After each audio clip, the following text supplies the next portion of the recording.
Hey, good morning, everybody. It's Robert Phoenix, beaming at you live from Fredericksburg, Texas. What's going on out there?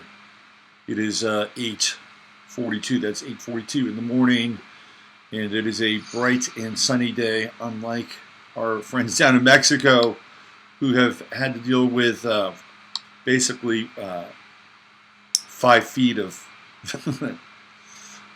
deep hailstorms.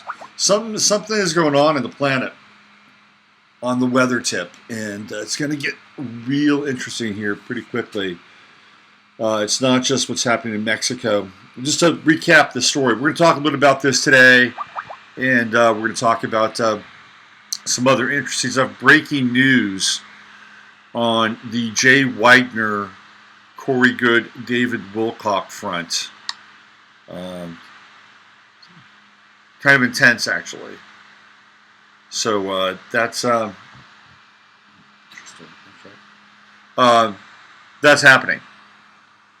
That's happening.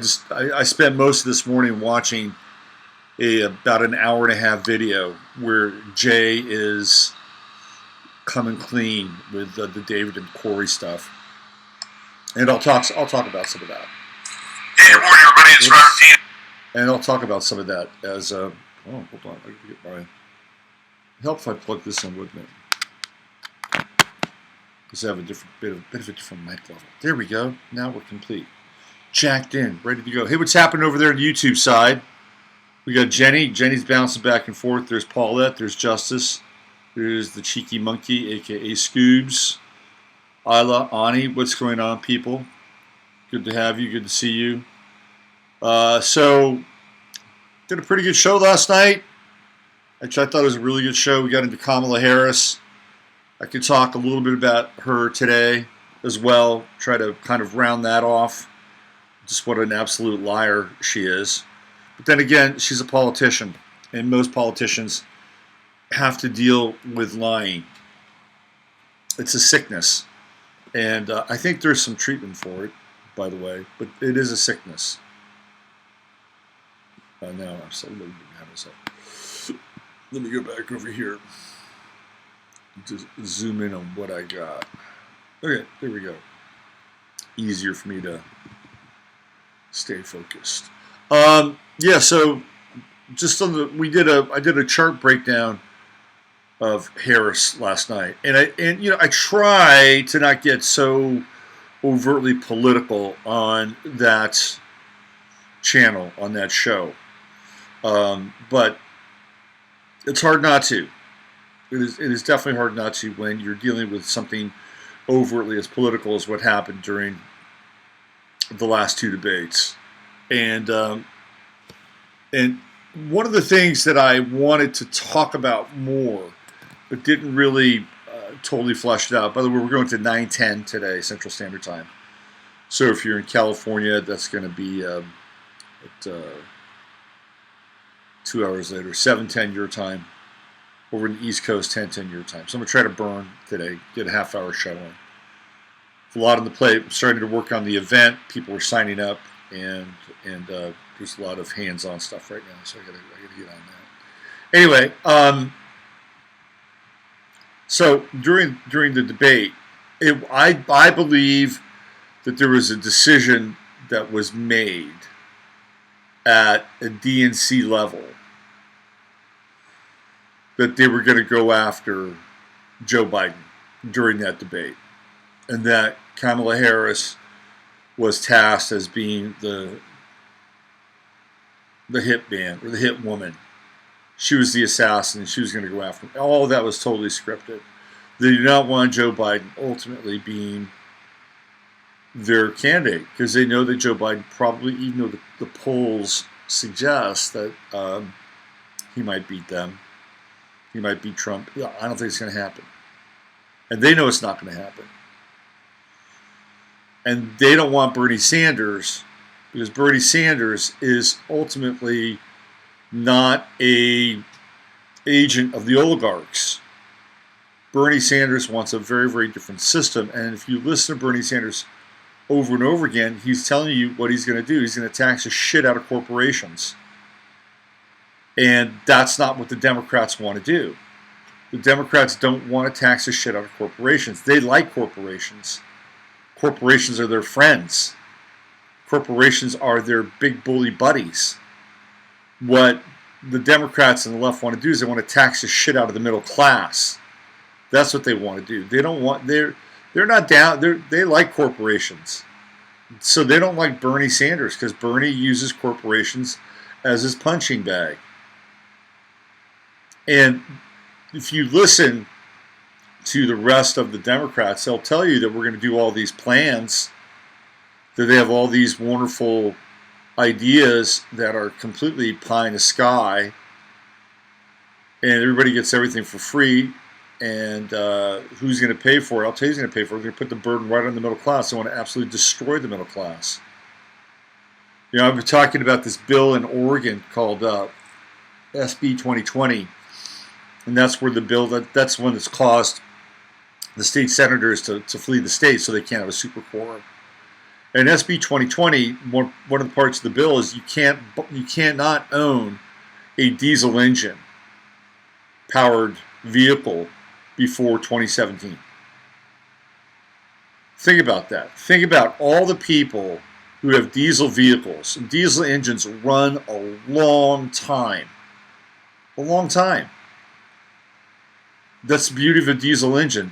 Diesel engines don't have the diesel fuel doesn't degrade the parts of an engine. Gasoline is really dirty. It's really, really dirty. Diesel is a very different engine. It's not a combustion-oriented engine. It uses pressure and vacuum and all kinds of other stuff. There's no spark plugs in the diesel engine. You're not getting that explosion, right? But if people did that and they got rid of their vehicles pre-2017, it would wipe them out. A lot of people who actually use their diesel vehicles for work would not be able to afford an upgrade and get post-2017 diesel engines. And so it would literally wipe out truck drivers, people that drive tractors, farm equipment, construction equipment, done. And this is what the state of Oregon wants to do. They want to wipe people out. They want to wipe the middle class out. And that's what the left wants to do. That's why Bernie Sanders won't be the nominee. Number one, he's a male. Number two, even though he's a so-called Jewish male, he's also white. They don't want a white male as the head of their ticket. And they certainly don't want somebody who's going to go after corporations, because the new model is going to be the state-sponsored, corporocratic, Chinese version of governance. That's it. That's it. The two work hand in hand.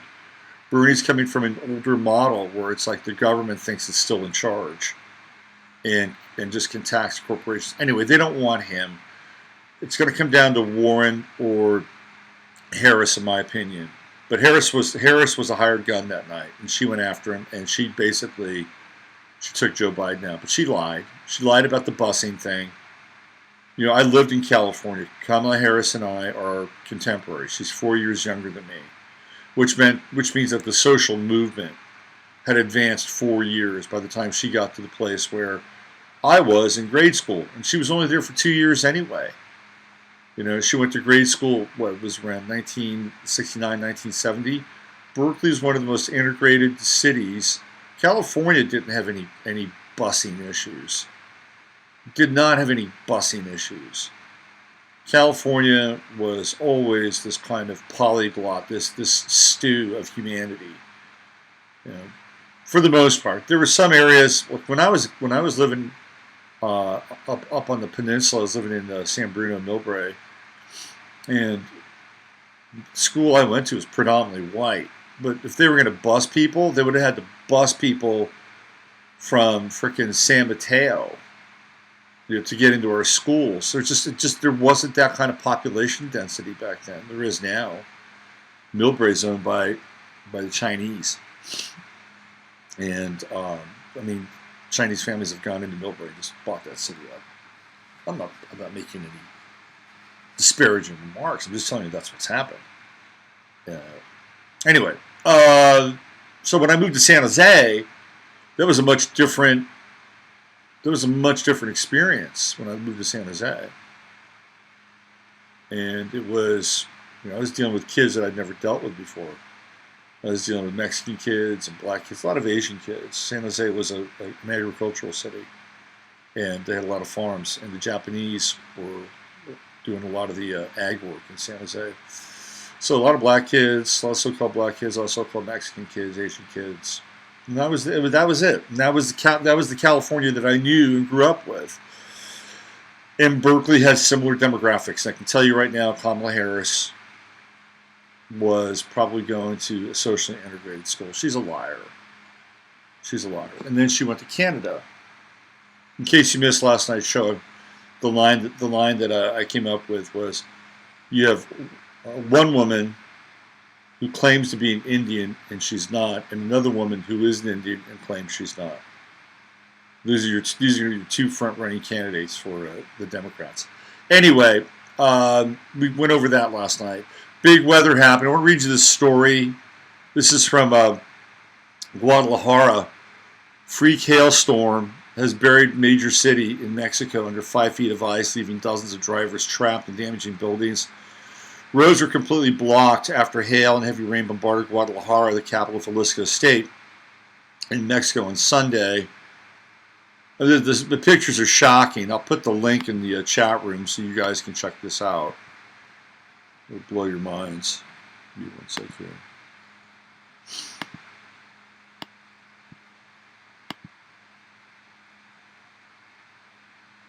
Driverless semis. Hey Charles, you're back. Nice to see you. There you go. And then we go over to the 15 side. You guys can check this out. So exactly owns the U.S. these days? Yeah, good question, Judy. I think it's going to be the same answer. Yeah, lying is one of Kamala's addictions. I believe that to be true, Brandon.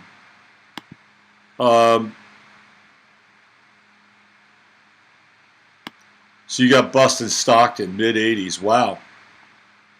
Interesting. Yeah, I did not. I lived in a non-busing area. So that's interesting. That's an interesting demographic. Stockton. Wow. I'm not a fan of busing. I'm just not. Hey, so I put this thing in here about the freezing in Mexico. So what is going on here? What is really going on here? I think that there are some massive weather changes happening. Something's happening with the weather that I think is pretty significant. And I'm not sure that they can control it. Although what happened with Mexico seems to me like maybe, just maybe, that might have been a manufactured event. Remember, these guys have HARP, and they can flip HARP on at any given point in time. So were they sending Mexico a message like, hey, we can fuck with you? Or is just this another kind of random event that is indicative of something significant happening? Because this is very rare, and Colorado had snow last week, which is extremely rare. And we've been having just unusually cool weather for this time of year in Fredericksburg. I'm going to talk about Austin in a second. So something is up with the weather, and keep your eye on the weather. And if anything strange is going to happen at a global level, I'm thinking it's the weather. I'm thinking something is amiss, and we're starting to see these clues begin to pile up. There's also been some heavy-duty activity in Yellowstone. Speaking of heavy-duty activity, Trump went to Korea, first president ever to set foot past the DMZ. He's very interested in working something out with Kim Jong-un. And by the way, there was no John Bolton there. Bolton was probably doing shoju shots off of a Korean hooker somewhere back in Seoul. No Bolton. And it's an interesting moment. Apparently, Kim Jong-un does not look good. This is from Tucker Carlson. He's wheezing. He's kind of shaking. What's going on with these people? Right? Angela Merkel, she's shaking like a leaf on a tree. I mean, Angela Merkel is not well. And it wasn't one event. There have been a couple now where Merkel is just completely shivering and shuddering. Apparently Kim Jong-un does not look well. This is a guy. What happens to that country if he's not well? Where does that country go? Where does that country go if Kim Jong-un is no longer in charge? It's a very interesting question. Very, very interesting question. And I would not be surprised if the United States, because I think North Korea has been a CIA proxy for years, and that there's probably some kind of succession plan that they've already got kind of cooking. If the rumors are true, and this guy's not in good shape, he's probably not coming back, unless of course they replace him. But apparently you've got to have either the first person for a clone to function, the original body, or else it doesn't function. But maybe they can get a body double. Who knows? But he doesn't look good. And he could be out. So keep your eye on North Korea. That's a very interesting scenario that's unfolding. And also keep your eye on the weather, man. I think the weather is going to be the story. I think the weather and some earth changes in the coming weeks are going to be the story. So keep your eye on that. Austin, what a fucking idiotic city. Austin has just passed an ordinance that allows people to camp and sleep on private. They've just moved to turn Austin into Portland. Have fun with that, Austinites. People are just they're already camping out, but now they can do it anywhere, and the police can't do anything. They cannot do anything. This is fucking ridiculous, what they're doing to American cities. It's ridiculous. They're turning them into pigsties. You've got people that have serious problems, serious drug problems, serious emotional and psychic problems, psychological problems. Some people are just grifters. Some people just are lazy and don't give a shit. My plan would be you take all of them out, and you put them in a work camp. I'm sorry. You put them in a work camp where they can detox and figure out what kind of skills that they can kind of hone back in on and rejoin the human race. That's the only thing I think they can do to help this teeming underclass of people whose opportunities are gone, and if not shattered. You just can't let them set up camp in this city. People like to come to Austin and like to hear the music, and oh, it's so cool and kooky and weird and fun, and look at all the scooters, and oh, we're gonna run into Willie Nelson, maybe we'll run into Matthew McConaughey. I mean, that's why they come to Austin. And they're gonna get there, they're gonna find that it's just another center of filth and excrement. We just passed this. Stay crappy, Austin. It's one of the reasons why I like living in a small town. This shit's not going to happen here. They can try to make it happen. It's not going to happen here. I guarantee you that. So these are your Agenda 21 model cities. Somebody on a message board said that if you want to look at what America is going to be like, go watch the 1980s sci-fi series Max Headroom. They're probably right. I mean, I think Blade Runner is probably the equivalent of what American cities are going to look like. That's going to be your Agenda 21, your Agenda 2030. It's not going to be all peaches and keen. I think there'll be some areas that might be. Depends on your social credit score. If you have a good social credit score, you get to live in the relatively decent areas. If you have a bad social credit score, you get to live in the rabble and walk through piles of feces every day. Speaking of piles of feces, this is a hard segue. I'm going to put this link, and you guys should watch. Let me see if I can find this thing. It's a YouTube video. I'm gonna get the link. I'm gonna let you guys have this link. It's worth watching. When today's show's over, I'm gonna make some breakfast and finish watching this. So this is Jay Widener. You guys gotta check this out. Okay. I think this is. Let me just do this. Jay Widener is spilling the beans now. He's spilling the beans on Corey and David and everything that went down. And it's this woman named Groovy Bean. Sounds like somebody from the Laurel Canyon. She's very serious, this woman. All right. Let me see if I can just drop this in here. You guys got to watch this video. Jay's blowing up Corey and David. I avoid Austin. That's smart, Mary. I think you guys can try that. I think that'll work.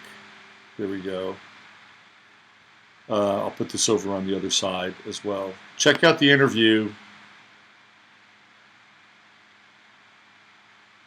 Let's see. Let's do this.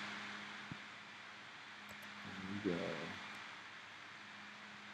So there's that. Okay. All right. So in that interview, basically, Jay, and I like Jay. I've always liked Jay. Jay and I had a pretty good relationship for a while, and we don't really talk very much anymore. But he's on this show, and he's working with this woman, and basically coming clean. You know, he's coming clean about Corey and David and how Corey conned him. And he's now party company with David. Jay's trying to clear his name because Jay got sick.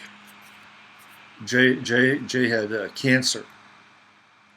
I think he had prostate cancer, and he left Gaia, obviously, and it was a hailstorm when he left Gaia. It was a shitstorm, and now he's coming back and trying to claim his name and reclaim his name, and I think it's good. I think Jay actually is really, really smart, has a lot to offer, and I think we're actually better if Jay Widener is on his game because he's able to connect things and communicate. I like Jay. I've always liked Jay. And Jay was responsible for me, getting 24 shows at Gaia. So, I'm cheering him on, and I hope that this is good for his soul, because the whole Corey and David stuff needs to be exposed. And I caught so much shit. Like I didn't go down I didn't spend tons of hours trying to dissect, Corey and the Secret Space program, and if it was his version was real. I just knew it wasn't real. I knew it wasn't real. And Jay talks, now he's talking about it, so I can talk about it, because it's in this video.